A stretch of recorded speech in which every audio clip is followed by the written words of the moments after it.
Gracias por formar parte de Tu Médico en Casa, espacio transmitido a través de la señal de TNO Radio dedicado a la salud, con entrevistas, noticias y consejos que serán de mucha utilidad para ti. Acompáñanos para que aclares todas tus dudas todos los martes a partir de las 10 de la mañana y ten de cerca a Tu Médico en Casa, porque tu salud es nuestra prioridad. Hola, buenos días a todos. Hoy martes 6 de octubre les damos la bienvenida a otro programa de Tu Médico en Casa, este espacio dedicado a la salud, donde estamos recibiendo pues todos los especialistas dedicados a transmitir la información de primera mano a todas las dudas que puedas tener. Este espacio llega a todos gracias a la plataforma de TNO Radio, la primera radio online de Venezuela, y gracias a la dirección general del señor Rafael Casella, Ingeniería y Sistemas Antonio Calderón, Coordinación de Sistemas Carolyn Méndez, en los controles técnicos Brian Agros, en la producción Bárbara Caguán y quien les habla María Patricia Herrera, médico internista. Hablar sobre pérdida del gusto, como por ejemplo la disgeusia, o pérdida del olfato, como la anosmia, son síntomas que se han descrito dentro de la enfermedad del COVID-19. Sin embargo, dentro del sistema nervioso, tanto central como periférico, existen otras manifestaciones, las llamadas manifestaciones neurológicas, que pueden estar relacionadas con la enfermedad de COVID-19 y que si no se sospechan, no se puede realizar el diagnóstico y no podemos entonces asumir o indicar el tratamiento correcto para tratar la enfermedad. Pensar que existen todas estas manifestaciones neurológicas y de otros sistemas y que puedan estar relacionados con esta enfermedad hace que el médico pueda realizar un buen diagnóstico para posteriormente poder aplicar el mejor tratamiento. Para eso entonces el día de hoy quisimos invitar al doctor Adler Puerta. Él es neurólogo. ¿Lo tenemos ya? Hola doctor, buen día, ¿cómo está? Excelente, a pesar de los problemas de luz, pero estamos aquí. Bueno, en batalla como todos. Aquí, bueno, luchando contra los problemas de luz, de agua, de todo, pero aquí estamos. Aquí estamos, así es. Bueno, doctor, muchísimo gusto, muchísimas gracias por aceptar el espacio, por aceptar la invitación. Preséntese, doctor, ¿dónde está trabajando actualmente? ¿Sus redes? Okay, primero que nada, buenas tardes, muchas gracias por la invitación. Bueno, yo soy neurólogo, soy internista también, miembro titular de la Sociedad Venezolana de Neurología y además formo parte del grupo de trabajo de ictus o de ataque cerebrovascular de la Sociedad Venezolana de Neurología. Actualmente me ubico en el Centro Médico Docente El Paso, en Los Teques, donde ejerzo mi profesión, y las redes, mi correo es adelpuerta@hotmail.com. Estoy en Instagram como @neurogaleno y también @adelpuerta, su neurólogo. Excelente, entonces por Instagram @neurogaleno. Doctor, estamos pues conversando sobre las manifestaciones neurológicas, tomando en cuenta que bueno, todo el sistema nervioso se clasifica en sistema nervioso central y en sistema nervioso periférico, y sobre todo en el periférico, bueno, pues tenemos estas manifestaciones de anosmia, pérdida del gusto, pérdida del olfato. ¿Cuáles otras manifestaciones neurológicas usted como especialista en el área de la neurología ha podido ver en su consulta? Bueno, fíjate, la más común la acabas de nombrar, que es la pérdida o disminución del olfato, que es anosmia o hiposmia, así se llama. Y bueno, ahí se piensa que el virus se coloca o entra a través de la célula del epitelio del nervio olfatorio, que es un nervio, que es el nervio que recibe, pues, el que recibe el olfato. Que es tan frecuente como que en Alemania, por ejemplo, llegó a ser casi un 90% de los casos, y yo pienso que en Latinoamérica también la frecuencia es muy similar, es generalmente acompañada por ageusia, con una consecuencia de la otra, tanto que puede presentarse como un síntoma inicial solo, ¿no? Y que la diferencia de otros anosmia de hiposmia, por ejemplo, el catarro común, que se presenta de forma súbita, y el paciente no necesariamente tiene que tener síntomas de mosqueadera, ni rinitis, ni nada de eso, sino que se presenta como un síntoma único y hace pensar, antes que aparezcan los síntomas de coronavirus, y hace pensar que hay que pensar pues en el coronavirus y ya hay que tomar medidas para esto. Otras manifestaciones neurológicas digamos, la más frecuente es la cefalea, pero también se pueden presentar lo que se llaman ataques cerebrovasculares, generalmente isquémicos, y convulsiones, hay encefalopatía, ya estos son pacientes más graves, alteraciones del estado de conciencia, estados de confusión mental. Digamos que esas son las más frecuentes y últimamente, inclusive en el sistema nervioso periférico, como tú ya lo dijiste, como manifestación posterior a la infección, entonces están las inflamaciones de los nervios periféricos, eso se llaman polineuropatías. Una muy conocida que probablemente la gente ha escuchado, que es el síndrome de Guillain-Barré. Se están presentando cada vez más casos de esto posterior a la infección por el coronavirus. Excelente, doctor, lo que está mencionando, y qué bueno que lo dijo, porque esa era una de las preguntas que nos habían hecho.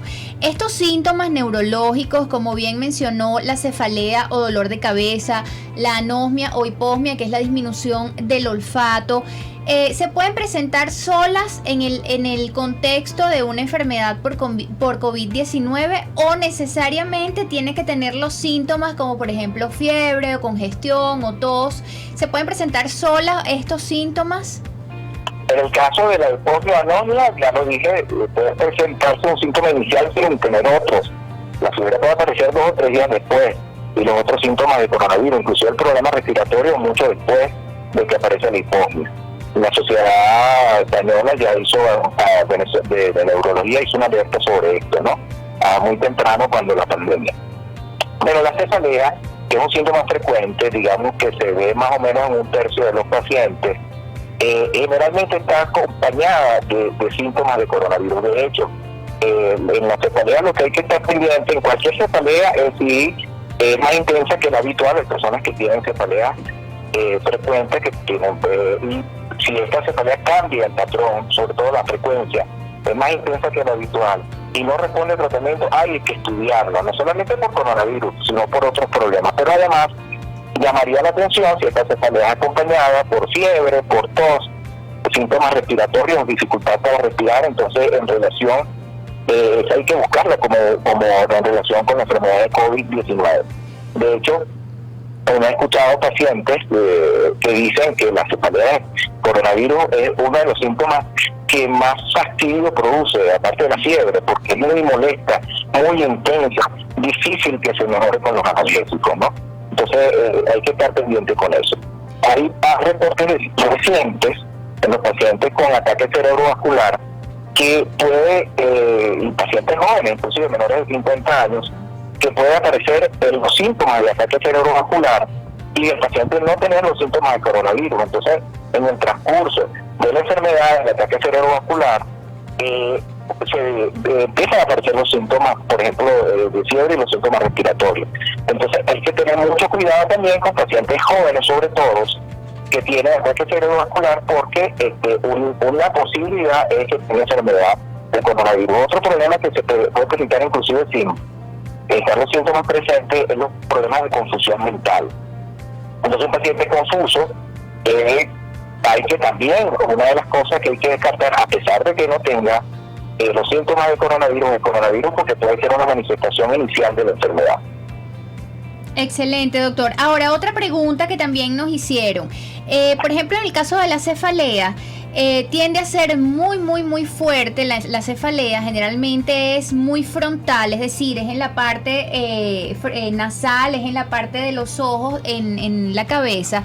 Estos síntomas neurológicos como la cefalea y como bien dijo la hiposmia, la anosmia y el ACV, ¿son predictores de una presentación del COVID más severo?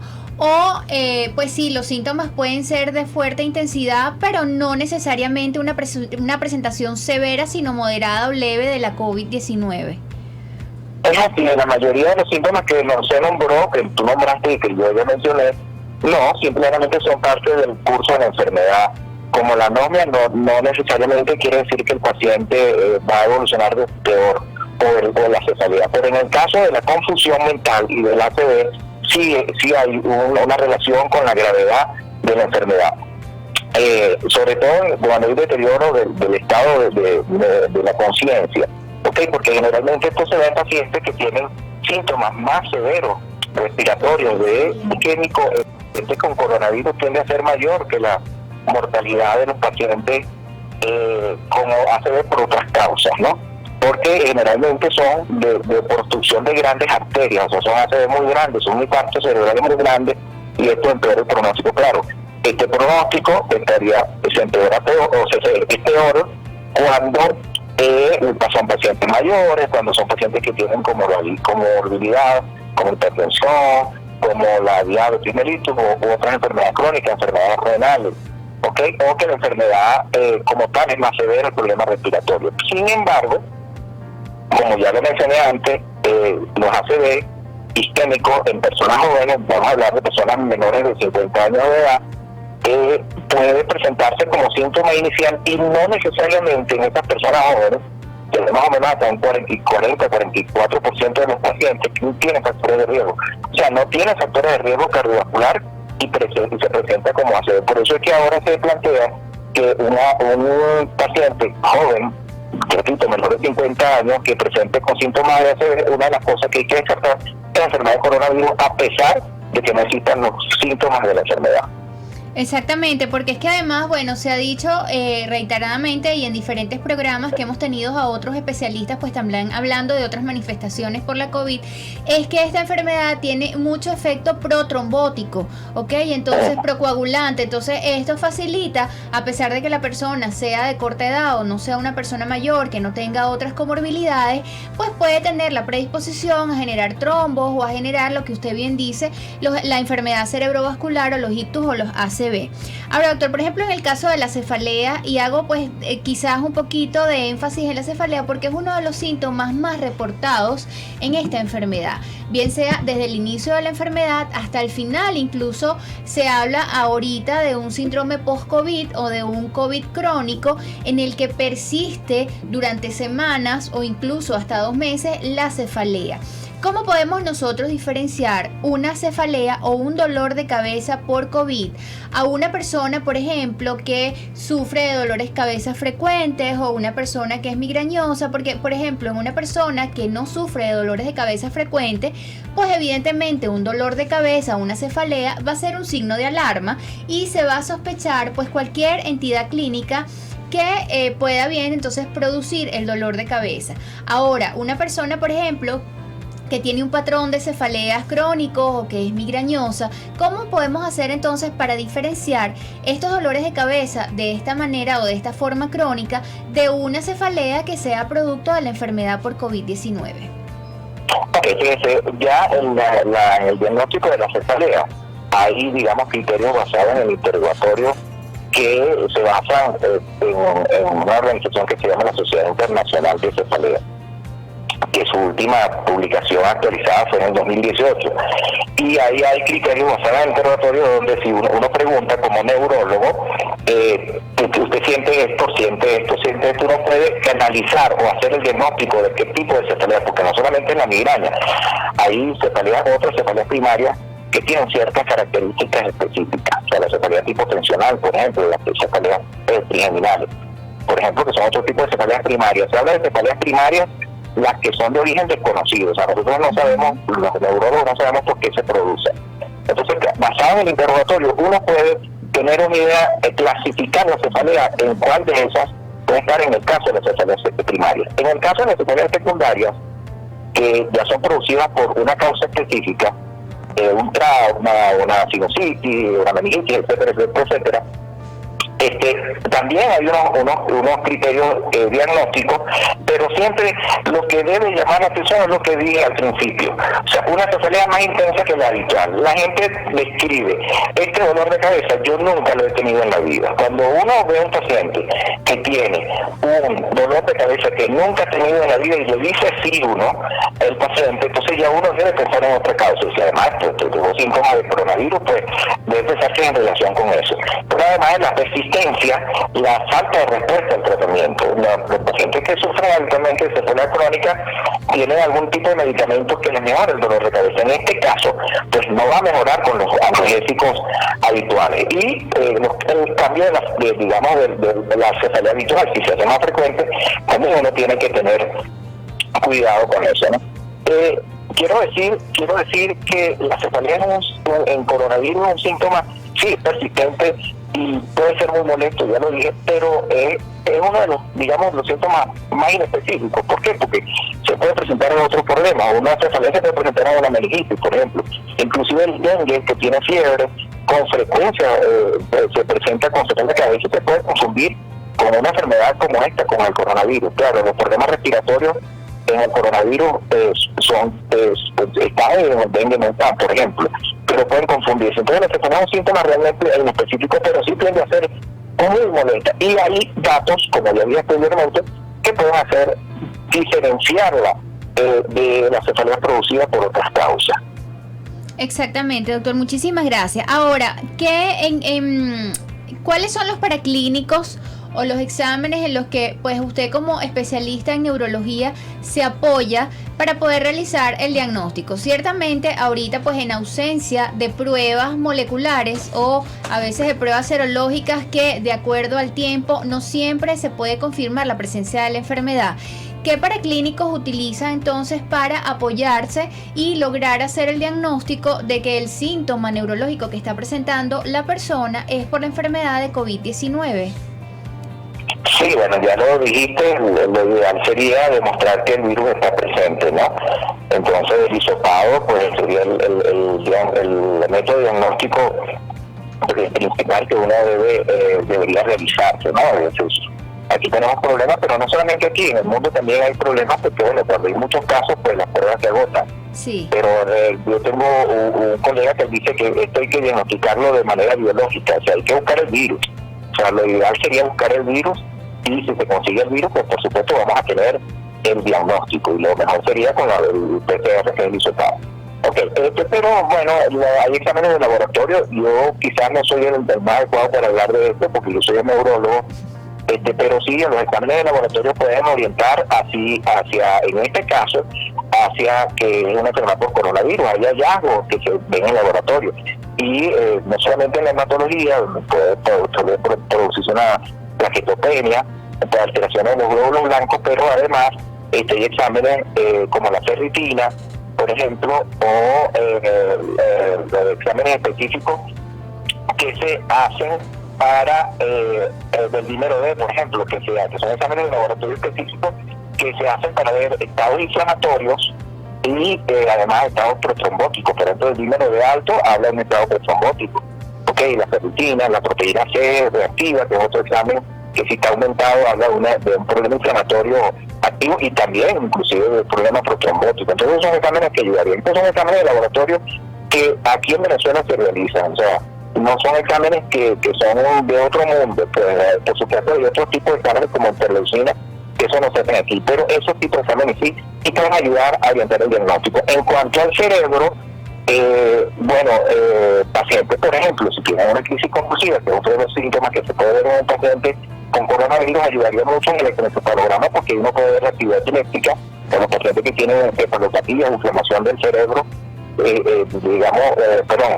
alteración de la función cerebral, la encefalopatía, también el electroencefalograma puede ayudar, y en los estudios de imagen, lo ideal, de hecho, ya para diagnóstico de ictus o de encefalopatía por coronavirus en el mundo, ya hay estudios de equipos de resonancia magnética que son portátiles, o sea, que se pueden llevar en la cama del paciente en terapia intensiva, porque es un problema del paciente que está gravemente enfermo, trasladarlo a un equipo que es un equipo que está en un sitio que es muy grande y que además requiere ciertas condiciones para hacerlo. Entonces, ya hay equipos portátiles en el mundo, lamentablemente nosotros no contamos con eso para ayudar al diagnóstico de los problemas neurológicos, que es el tema específico que nos toca. Entonces hay estudios de imágenes también que pueden ayudar a hacer diagnóstico de la enfermedad neurológica como tal.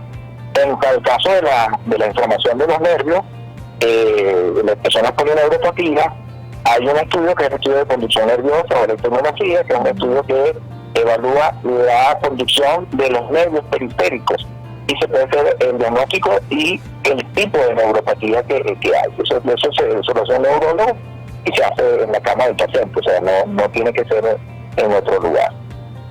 Excelente, doctor. Bueno, ya para ir entonces finalizando con la entrevista, bueno, recordamos que estamos en compañía del doctor Adler Puerta, él es especialista en neurología y hemos estado hablando sobre las manifestaciones neurológicas de la COVID-19. Doctor, para despedirse, algunas consideraciones finales o recomendaciones.